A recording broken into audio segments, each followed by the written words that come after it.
wanted to talk to you guys about some of the strategies that I've been using to manage people, because I think it's very important to realize if you want to do anything useful in this life, you need a team. You need a team of dedicated people that are passionate and have your values, essentially. So the main thing that I would say is set in stone your values, right? So my values are loyalty, my values are productivity, efficiency in a sense, my values are integrity, humor. I love me some humor. I love me some humility, right? If I find people in life that have these things, where they show up consistently, they have integrity, and they have something that's moving them in their life to be better than perhaps the people they see around them, I want those people around. However, it can seem very daunting to consistently reinforce these kinds of qualities in people, because that's really what we're doing as leaders, right? We create an environment, a scenario where it is the most likely that the people that we hire, the people that are on our team, are going to be satisfied, that they're going to be happy with their life. The reason we want that is because happy, satisfied people are more productive oftentimes than not happy, unsatisfied people. In the long run, because you don't lose them. There isn't as much turnover. The other thing is, I don't think as leaders we often forget to build in scenarios where we can talk to people and ask them for feedback on how we're doing. And a lot of us are afraid that this is going to turn into kind of a one-sided abusive thing where you're paying someone to do a job, and then they're like, well, you're not doing this right. And you're like, okay, what about these other 100 things that you haven't done right? Sure. My thing is, why wouldn't I want to improve myself, right? At the end of the day, if there's going to be turnover, if people are going to leave, why wouldn't I learn from them in the process? If I can, right? There's always something. There's something that'll teach you. So I think having the mindset of constantly trying to learn ourselves and become better ourselves will necessarily kind of trickle down into the workplace.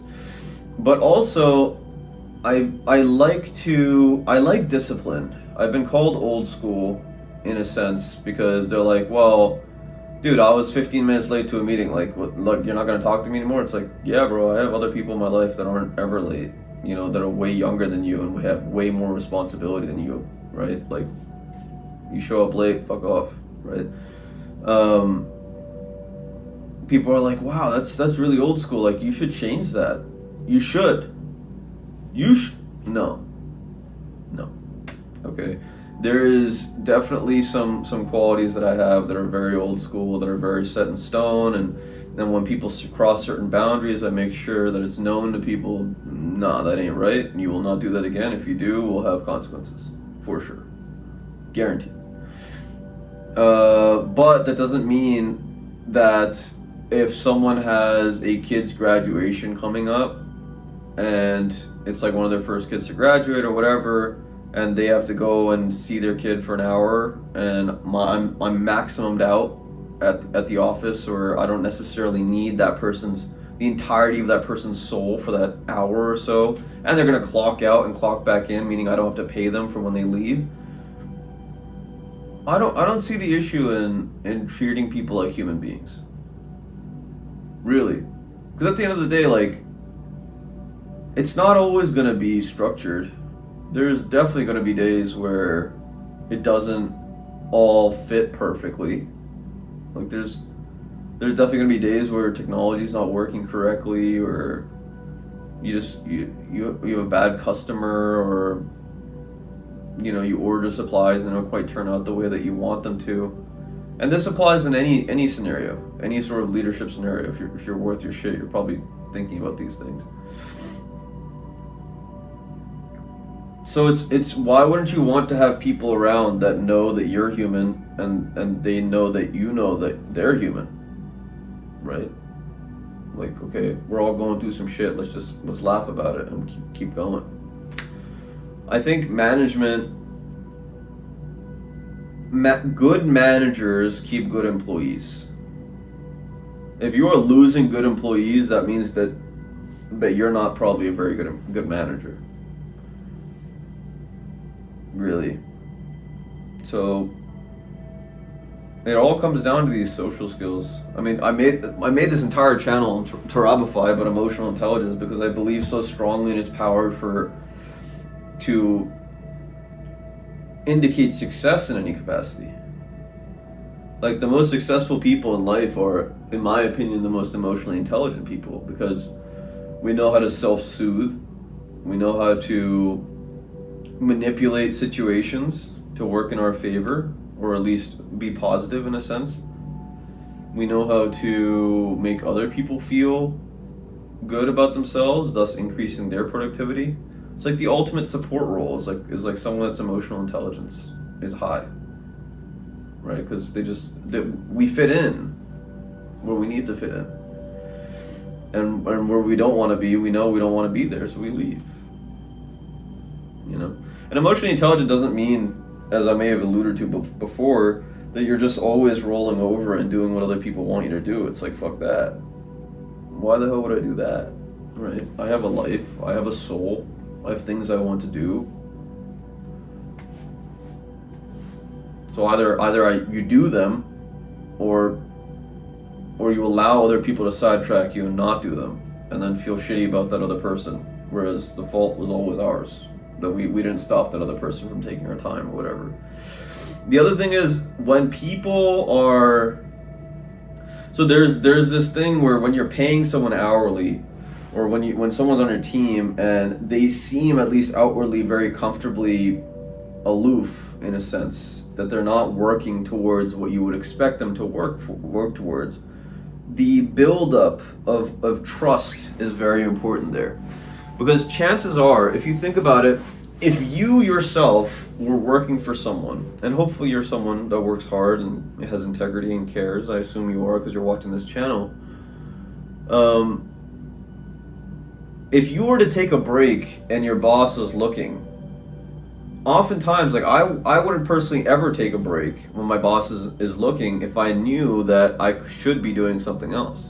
That's what it means to have integrity. So whenever I see my staff taking a break or talking, you know, a part of me is like, yo, I should go over there and you know, crack the whip and be like, hey, like, time to get to work. But then I'm thinking to myself, well, every other time that I've told these people that they should be doing something, they know what they should be doing, and they're like, well, we did that, or yeah, well, this is a more efficient way to do it.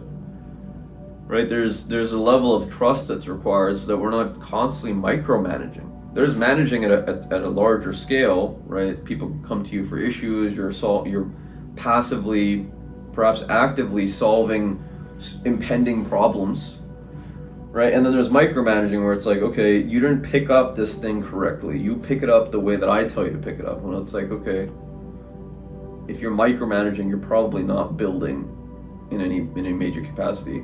There was a quote: if you're running around hauling buckets, you can't build a pipeline. Let them haul the buckets. You build a pipeline so that they have buckets full of something. You know, the real role of a leader, a manager.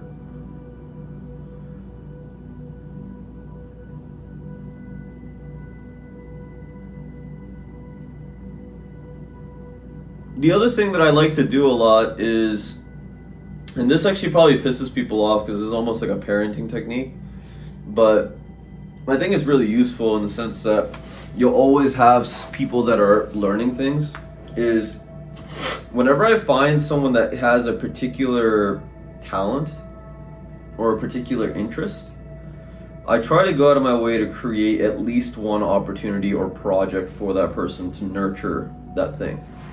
Reason being, as soon as we stop learning, we get bored.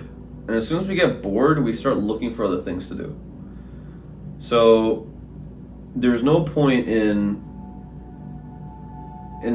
not utilizing what's naturally interesting to someone else in order to keep them around longer and make them feel like they're growing outside of just doing the menial tasks of a job.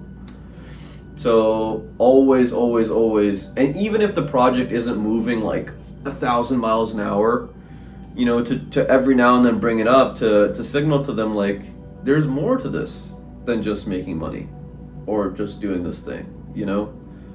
And obviously I don't have a massive corporation yet, but at least in a small business, to me, these things are kind of essential in terms of employees, and particularly on any sort of team, these things are very essential, because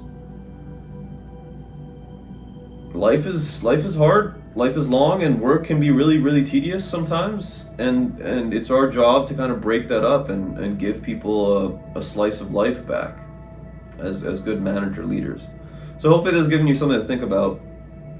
Support the channel by smashing that like button. Throw me a comment on things that perhaps I missed in this about managing people. Perhaps some tactics that you have that you can share with our community. And actualize your potential catalyst. This world needs you. Take care of yourself.